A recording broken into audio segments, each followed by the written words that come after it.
In a heartfelt message to their supporters, SB19 members Stell and Justin shared their deep gratitude and pride for their dedicated fans. During a recent interview, the popular Filipino pop group emphasized that their fandom extends beyond mere admiration. It's a tight-knit family built on love, support, and shared dreams.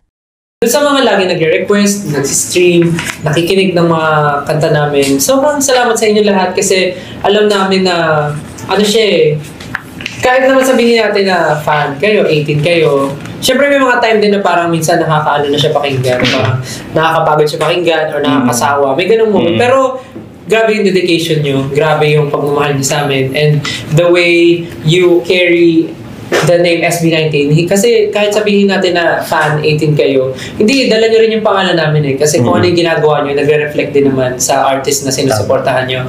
So the way you carry yung name ni SB19 and 18, sobrang laking pasasalamat namin kasi masasabi namin na hindi kami mahihiyang sabihin na 18 sa amin kayo. Parang gano'n. Kasi lahat ng ginagawa nyo akin ka lang ha, sa'yo ako.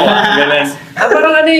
Parang dapat din kayo ipagmayabang kasi napakaganda ng mga ginagawa nyo, hindi lang sa amin, kundi pati sa mga kapwa 18 nyo, sa mga fans. Kaya super thankful kami na lumalaki tayo, dumadami, at hindi lang tayo isang fandom. Napakalaking pamilya nito at salamat sa dedikasyon at pagmamahal nyo. Hindi kayo nagsasawa sa amin.